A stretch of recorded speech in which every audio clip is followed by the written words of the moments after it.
नमस्कार मैत्रिणींनो, कशा आहात? परमेश्वराची भक्ती करत राहा, खुश आणि आनंदी नक्कीच राहाल.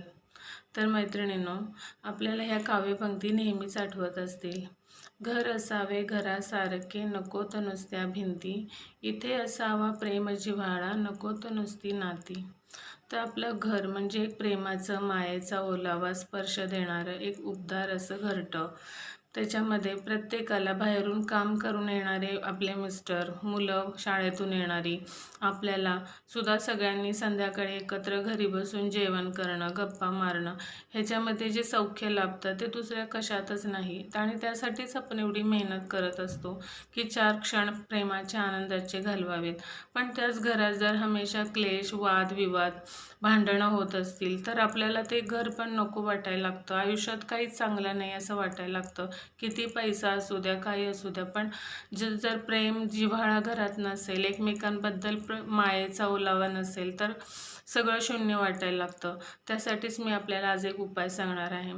तर काय करायचं, तुरटी ही निगेटिव्ह एनर्जी खेचून घेण्याचं काम करतं, निगेटिव्ह एनर्जी घराबाहेर काढण्याचं काम करतं. आणि कुठेतरी निगेटिव्ह एनर्जीनेच ह्या गोष्टी घडत असतात. तर एक काळा कपडा घ्यायचा, त्याच्यामध्ये 5 तुरटीचे खडे, 5 भीमसेनी कापूर आणि 5 काळे मिरी हे घेऊन त्याची पोटली बनवायची. ती पोटली बनवल्यानंतर आपल्या घरात जे कोण सतत वादविवाद करतं, भांडणं करतं, त्या व्यक्तीवरून 7 वेळा ती उतरवायची. त्याच्यानंतर घराबाहेर जाऊन घरावरून सुद्धा ती पोटली अशी 7 वेळा उतरवायची.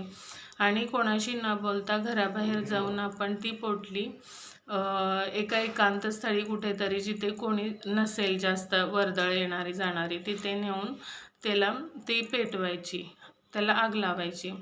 पेटवल्यानंतर ती जसजशी जळायला लागेल तसं आपल्या घरातील निगेटिव्ह एनर्जी ही जळून जाते आणि आपल्या घरात सुख समाधान सौख्य लाभते. सगळे लोक घरातले प्रेमाने एकत्र नांदायला लागतात. आणि हा उपाय फक्त एकदाच करून चालणार नाही. फरक तर तुम्हाला विश्वास असेल, श्रद्धा असेल तर फरक नक्कीच पडेल. पण जरी फरक पडला तरी सुद्धा 7 शनिवार हा उपाय करायचा आहे, किंवा 7 मंगळवार करा, किंवा 7 शुक्रवार करा. पण 1 महिना 2 महिने तरी हा उपाय केला पाहिजे तुम्हाला. नमस्कार.